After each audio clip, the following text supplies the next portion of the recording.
Hi guys, my name is Sahil and welcome back to learn with Sahil. आज के video में हम लोग एक बहुत बड़ी प्रॉब्लम को एड्रेस करेंगे, उसका सोल्यूशन मैं आपको बताऊंगा। और वो प्रॉब्लम ये है कि जब हम लोग ग्रामर के रूल्स हम लोग याद कर लेते हैं लेकिन सही समय पे वो रूल्स लग नहीं पाते हैं, बोलते वक्त आप वो रूल्स नहीं लगा पाते हैं। देखिए, ये एक कॉमन प्रॉब्लम है और इस प्रॉब्लम का सोल्यूशन मैं आज आपको कुछ टेक्निक्स, मतलब एक बहुत अच्छी टेक्निक बताऊंगा और उसके साथ में कुछ सपोर्टिंग टेक्निक्स के साथ ये प्रॉब्लम का सोल्यूशन मैं आपको प्रोवाइड करूंगा। वीडियो को एंड तक देखिएगा और लास्ट में मैंने एग्जांपल भी बताया है। एक बात का ध्यान रखिए, जो भी टेक्निक मैं आपको बता रहा हूं ये आपको अपने रूल्स को ऑटोमेट करने के हेल्प करेगी। मतलब देखो, बोलते वक्त आप रूल नहीं लगा सकते, आपको पता है इतना टाइम नहीं होता है, लेकिन हम इस प्रोसेस को ऑटोमेट कर सकते हैं कि जो रूल हमने याद किए वो ऑटोमेटिकली हमारे लिए लगे।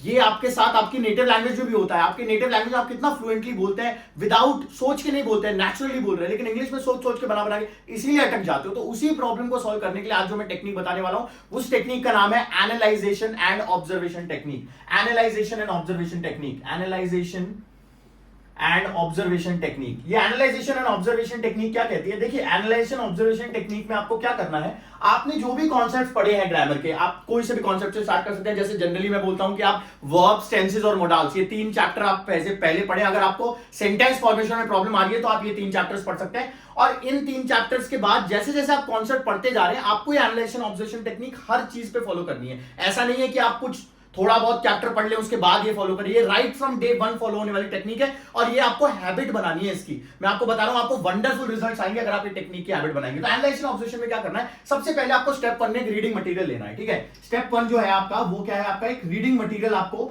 शॉर्टलिस्ट करना है। रीडिंग मटेरियल, अब रीडिंग मटेरियल कौन सा होगा? देखिए, मैं आपको बोलूंगा कि आप कोई इजी रीडिंग मटेरियल निकालें, यानी कि ऐसी चीज पढ़े जो आसान है। जैसे स्टोरी बुक्स होती है, बच्चों की स्टोरी बुक्स, आपने जैसे 5th class, 6th class, 7th class, 8th class की स्टोरी बुक। हमारा मोटिव क्या है स्टोरी बुक्स पढ़ने का? और कई लोग बोलेंगे कि सर नॉवल या फिर न्यूज़पेपर पढ़ सकते हैं, लेकिन नहीं, मैं ये सजेस्ट करूंगा कि आप नॉवल न्यूज़पेपर नहीं पढ़ें। क्योंकि देखो, नॉवल और न्यूज़पेपर अगर आप पढ़ोगे, अगर आप स्टोरी बुक्स पढ़ते हो तो आपको क्या बेनिफिट मिलेगा, और अगर आप नॉवल पढ़ोगे तो आपको क्या नहीं, मतलब क्या प्रॉब्लम आएगी वो मैं बताता हूं। देखो, अगर आप स्टोरी बुक्स पढ़ोगे तो आपको समझ में आएगा। नॉवेल्स या न्यूज़पेपर में क्या होता है, हर सेंटेंस में हमारे पास कोई ऐसा वर्ड आ जाएगा जो हमें नहीं पता है और हमें नहीं आता है, तो बार बार आप जाओगे गूगल पे, उसका मतलब देखोगे, फिर वापस आओगे, तो मोमेंटम लूज हो जाएगा। हमारा मोटिव यहाँ पे वोकैबुलरी डेवलप करना नहीं है इस टेक्निक से। हमारा मोटिव क्या है, वोकैबुलरी डेवलप करने के लिए मैंने अलग से रीडिंग के टाइप्स बना रखे हैं, उनके वीडियोस आप जाके देख सकते हैं। लेकिन यहां पे हमारा मोटिव क्या है, हमारा मोटिव है कि हम जो कॉन्सेप्ट हमने पढ़े, हम जो ग्रामर के कॉन्सेप्ट पढ़ते हैं, उन कॉन्सेप्ट्स को हम नेचुरली अपने सबकॉन्शियस माइंड में ट्रांसफर कर दें कि बोलते वक्त अपने आप वो चीज निकले। तो उसी चीज को करने के लिए आपको स्टोरी बुक्स करनी है। न्यूज़पेपर या नॉवेल्स मत पढ़िएगा। स्टोरी बुक्स के अंदर बच्चों की जो छोटे बच्चों की स्टोरी बुक्स आती है, या आपके पास एनसीईआरटी की बुक हो, हिस्ट्री की या किसी भी सब्जेक्ट की जो आप पसंद करते हैं, वो वाली स्टोरी बुक आप निकालिए। मतलब हमारा मोटिव क्या है स्टोरी बुक से, कि हमारा जो कंटेंट है वो हमें पहली बार पढ़ते ही समझ में आ जाए, ज्यादा डिफिकल्ट वर्ड उसमें ना हो। क्योंकि हम वर्ड्स को नहीं डेवलप कर रहे, यहां पे हम अपने सेंटेंस फॉर्मेशन, अपने फ्लो, अपना जो ग्रामर के कॉन्सेप्ट है उसको हम ऑटोमेट कर रहे हैं। ठीक है, तो पहला आपने स्टोरी बुक ले ली, सबसे पहले रीडिंग मटेरियल ले लिया। अब रीडिंग मटेरियल लेने के बाद स्टेप 2 में आप क्या करेंगे, 5 पेजेस को शॉर्टलिस्ट करेंगे। स्टेप 2 के अंदर 5 पेजेस वो पूरी स्टोरी बुक के आप उसमें करना स्टार्ट करेंगे। आप क्या करेंगे, 5 पेजेस के अंदर आपको क्या करना है, जो भी कॉन्सेप्ट आपने पढ़ा है, जैसे आज आपने वर्ब्स का कॉन्सेप्ट पढ़ लिया मान लीजिए, तो आपने पढ़ लिया कि भाई हेल्पिंग वर्ब्स होते हैं, मेन वर्ब्स होते हैं। मैंने ऑलरेडी वीडियोस बना रखे हैं, प्लीज जाके उनको देख लीजिएगा अगर आपको कॉन्सेप्ट नहीं आते हैं तो। बट यहाँ पे मैं शॉर्ट में बता रहा हूँ कि जैसे वर्ब्स होते हैं उसमें हेल्पिंग वर्ब होते हैं, मेन वर्ब होते हैं। हेल्पिंग वर्ब टोटल जैसे do, does, did, has, have, had, is, am, are, was, were, can, could, shall, should, will, would, may, might, must, used to, ये सारे हेल्पिंग वर्ब्स होते हैं। ठीक है, अब हेल्पिंग वर्ब्स आपने पढ़ लिए कि आज ये होते हैं। अब आप 5 पेजों में जाके पहली बार में जल्दी जल्दी पढ़ के सारे हेल्पिंग वर्ब्स को सर्कल कर दो।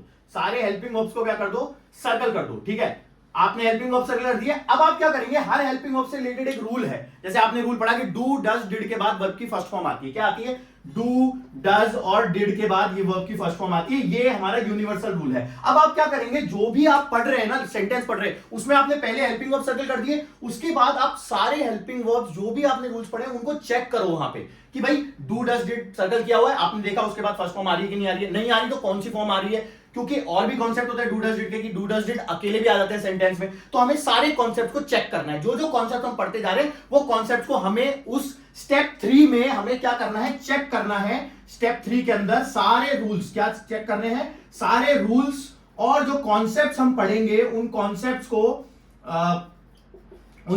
आप क्या करेंगे, उन कॉन्सेप्ट्स को आप चेक करेंगे, बिटवीन द लाइंस पढ़ेंगे। बिटवीन द लाइंस का मतलब क्या होता है, देखो अगर आप रैंडम, जनरली क्या अप्रोच होती है ना कि हम कोई रूल पढ़ लिया, हमने हमने सेंटेंस बना लिए, सिंपल प्रेजेंट वाला सिंपल पास्ट। मैं कहता हूं सेंटेंस बनाने से आपको नहीं इंप्रूवमेंट आएगा, क्योंकि सेंटेंस नॉर्मल लाइफ में या एक्चुअल कॉन्वर्सेशन में यूज नहीं होते वैसे सेंटेंस। आप सिंपल सेंटेंस बनाओगे, he goes to hospital, she, ऐसे सेंटेंसेस नॉर्मल लाइफ में काम नहीं आएंगे। आपको बिटवीन द लाइन्स, मतलब जब आप उस पैराग्राफ के बीच के अंदर पढ़ोगे तो आपको कॉन्वर्सेशन अलग अलग एंगल से कॉन्सेप्ट समझ में आएंगे, आपका ब्रेन उसे एब्जॉर्ब करेगा। और मैं गारंटी के साथ कह रहा हूं, आप 7-10 दिन करके देखिएगा इसको, आपको रिजल्ट नहीं मिले तो ऑटोमेटिकली सेंटेंसेस निकलने शुरू होंगे। आप आइडेंटिफाई कर पाएंगे कि क्या चीज क्या है। ऐसे ही देखो, वर्ब के बारे में कर लिया, अब वर्ब्स के बारे में, अब जैसे मान लीजिए आप टेंसेस पढ़ लिए, तो आप क्या करेंगे, अब टेंसेस के, अब यही 5 पेजेस में हम सारे टेंसेस मार्क कर देंगे, यही 5 पेजेस में सारे टेंसेस मार्क कर देंगे। हर सेंटेंस का एक टेंस होगा ना, तो वो सेंटेंस का टेंस पकड़ो और उसको अंडरलाइन करते चलो, वहां पे पेन और पेपर। और एक बात ध्यान रखिएगा, ऑनलाइन मत करिएगा इस चीज को, ऑनलाइन में इतनी इफेक्टिवनेस नहीं आएगी। आप उसका प्रिंट आउट लीजिए, अगर आप बुक ऑर्डर नहीं कर सकते हैं तो 5 पेज की पीडीएफ निकाल के उसमें 5 पेज का प्रिंट आउट निकाल लो और पेन और पेपर लेके बैठो। 10-15 मिनट करो, चाहे से स्टार्ट करो आप 15 मिनट से। मैं आपको बता रहा हूं, नेक्स्ट लेवल अंडरस्टैंडिंग आएगी लैंग्वेज की। और अगर अंडरस्टैंडिंग बढ़ेगी ना लैंग्वेज की, तो आप अपने आप, आपको कॉन्फिडेंस नजर आएगा, चेहरे पे कॉन्फिडेंस, अंदर से कॉन्फिडेंस आएगा। इस चीज को करिए। तो आपको 3 स्टेप्स करने हैं, रीडिंग मटेरियल निकालना है, 5 पेजेस शॉर्टलिस्ट करना है, और स्टेप 3 के अंदर आपको रूल्स और कॉन्सेप्ट्स को चेक करना है, एनालाइज करना है। एनालाइजेशन क्यों रखा है, क्योंकि आप एनालाइज करेंगे, ऑब्जर्व करेंगे कि रूल्स कहां कहां आ रहे हैं, ठीक है। तो ये आप करेंगे। उसके बाद एक बात ध्यान रखिए, यही सेम 5 पेजेस पे सारे कॉन्सेप्ट्स को करना है। जैसे आपने हेल्पिंग वर्ब पढ़ा, फिर आपने मेन वर्ब पढ़ा, फिर आपने टेंसेस पढ़ा, फिर मान लीजिए आपने पैसिव वॉइस पढ़ लिया, आज आपने WH वर्ड्स पढ़ लिए, सारे WH वर्ड पढ़ लिए। अब 5 पेजों में सारे WH वर्ड्स को शॉर्टलिस्ट कर दो, सारे एक एक करके सारे शॉर्टलिस्ट कर दो, और उनको चेक करो कि भाई विच किस लिए आ रहा है, व्हाट किस लिए आ रहा है, हु किस लिए आ रहा है, इस सेंटेंस में कैसे आ रहा है। आपको इससे अलग अलग तरीके से कॉन्सेप्ट्स आपके माइंड में एब्जॉर्ब हो जाएंगे। तो ये टेक्निक को आप फॉलो करिए, एनालाइजेशन ऑब्जर्वेशन टेक्निक को। ये स्टेप्स आप लिख लीजिए, मैं एक एग्जांपल अभी आपको बताऊंगा, पहले आप इसको नोट डाउन करिए, फिर हम लोग एग्जांपल के फॉर्म में भी समझते हैं कि कैसे ये चीज करनी है। चलिए, तो अब डिस्कस करते हैं एग्जाम्पल। देखिए, मैंने आपको जो एनालाइजेशन ऑब्जर्वेशन टेक्निक बताई, उसका मैं एक एग्जाम्पल आपके सामने ये एक्सप्लेन करूंगा। ऐसे सेम अप्रोच, जो अप्रोच मैं फॉलो कर रहा हूं, वही अप्रोच आपको फॉलो करनी है, ठीक है। देखिए, सबसे पहले ये आप एक स्टोरी लिखी है, बहुत शॉर्ट स्टोरी है, लिखा हुआ है, once in a small village there was a girl named Radha. अब देखो यहां पे है ना, आपको क्या करना है, जैसा मैंने कहा, जो एलिमेंट आपको आता है, जो चीज, जो कॉन्सेप्ट आपको आता है, उसको सर्कल करो और उसका कॉन्सेप्ट रिवाइज या उसका कॉन्सेप्ट एनालाइज कर दो। जैसे मुझे यहां पे बात हो रही है, मैंने बात करी यहां पे, देखो, there was a girl, was आ रहा है मेरा हेल्पिंग वर्ब, ठीक है, ये क्या आ रहा है, मेरा हेल्पिंग वर्ब है मेरा। अब वाज यहां पे अकेला आ रहा है, तो मैंने ये कॉन्सेप्ट पहले बताए हुए हैं, आप वर्ब के वीडियो में जाके देख सकते हैं कि वाज हेल्पिंग वर्ब है, लेकिन अगर इसके बाद कोई मेन वर्ब नहीं है तो यही मेन वर्ब बन जाएगा। तो यहां पे वॉज हमारा क्या हो गया, मेन वर्ब का काम कर रहा है, और सेंटेंस आ रहा है देयर से लेके, there was a girl name Radha. अब मुझे यहां पे ये सेंटेंस स्ट्रक्चर में एक और चीज दिमाग में आती है कि भाई देयर वाले जो स्ट्रक्चर होते हैं ना, there is, there was, there are, there मतलब देयर, जो भी देयर के बाद is am are was word जब लगता है, तो उसमें ये जो सब्जेक्ट आता है ना, उस सब्जेक्ट की अकॉर्डिंगली ही वॉज और वर आता है। अगर मैं यहां पे देयर वर करना होता तो मुझे ये सब्जेक्ट को प्लूरल करना पड़ता कि देयर वर सम गर्ल्स, ऐसे हो सकता, क्योंकि ये जो वॉज है ना, ये वॉज इसके बाद आने वाले सब्जेक्ट के अकॉर्डिंग आता है, ना कि देयर के अकॉर्डिंग। ये कॉन्सेप्ट भी मेरे को पता है, अगर आपको पता है तो आप एनालाइज करो, नहीं तो आगे बढ़ जाओ कि ये वॉज जो है ये मेन वर्ब की तरह यूज हो रहा है, ठीक है। अब नेक्स्ट कॉन्सेप्ट पे आ जाओ, नेक्स्ट लाइन पे मैंने क्या कहा, जो आपने पढ़ा है, जो चीज आपने पढ़ी है ना, बस उसी को ही उन 5 पेजेस में ढूंढो और उसी कॉन्सेप्ट को बार बार एनालाइज करते चलो। आपका इतना फास्ट प्रोसेस हो जाएगा ना कि आप ऑटोमेटिकली बोल पाओगे। लेकिन आप करते रहो, डेली बेसिस पे थोड़े थोड़े कॉन्सेप्ट डेवलप करो और थोड़ा थोड़ा आप ये एनालाइजेशन ऑब्जर्वेशन रोज 15-20 मिनट करो, ठीक है। आप देखो नेक्स्ट सेंटेंस में आते हैं, शी लव्ड। लव्ड क्या है मेरे पास, वर्ब आ गई मेरे पास सेकंड फॉर्म की, ठीक है। तो मैंने वर्ब के बारे में पढ़ा हुआ है, तो मैंने देखा शी जो है मेरा सब्जेक्ट है और लव्ड क्या है, मेरा वर्ब की सेकंड फॉर्म है। और सेकंड फॉर्म कब लगती है, जब होता है simple past tense. Simple past tense में हमारा सब्जेक्ट की सेकंड फॉर्म लगती है। अब आप ये कॉन्सेप्ट आपको आना चाहिए, ये कॉन्सेप्ट अगर आपको आता है तो ठीक है, नहीं तो फिर आप आगे बढ़ जाओ। जो कॉन्सेप्ट आता है ना, अगर नहीं आता तो फिर इसके बारे में समझो थोड़ा सा कि यार सिंपल पास्ट आ रही है, ठीक है। उसके बाद में she loved exploring the near by forest one day. अब वन डे एक पूरा मेरा है ना अलग फ्रेज हो गया। अब यहां पे आप एक और चीज कर सकते हो, क्या कर सकते हो, जो जो नए नए फ्रेजेस आपको मिल रहे हैं ना, जैसे यहाँ पे वन डे मेरे को नया फ्रेज मिला, यहाँ पे वंस मेरे को एक नया फ्रेज मिला, ठीक है।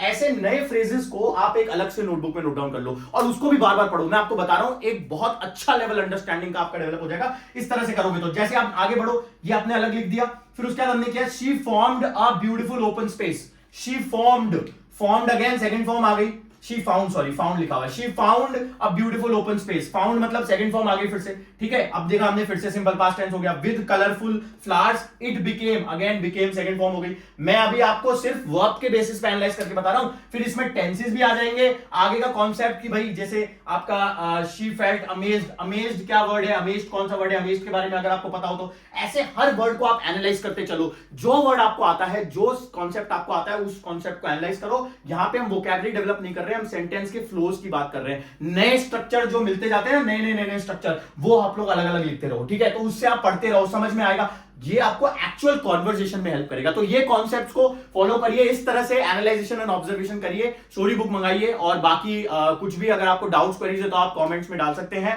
एंड अगर वीडियो अच्छा लगा हो तो लाइक करिए, चैनल को सब्सक्राइब करिए। मैं आपको नेक्स्ट वीडियो में मिलता हूं, कुछ प्रैक्टिस के लिए मैं अलग टेक्निक्स आपसे शेयर करूंगा नेक्स्ट वीडियो में। So just subscribe the channel and just stay safe, have a great day, see you in the next session, thank you, bye.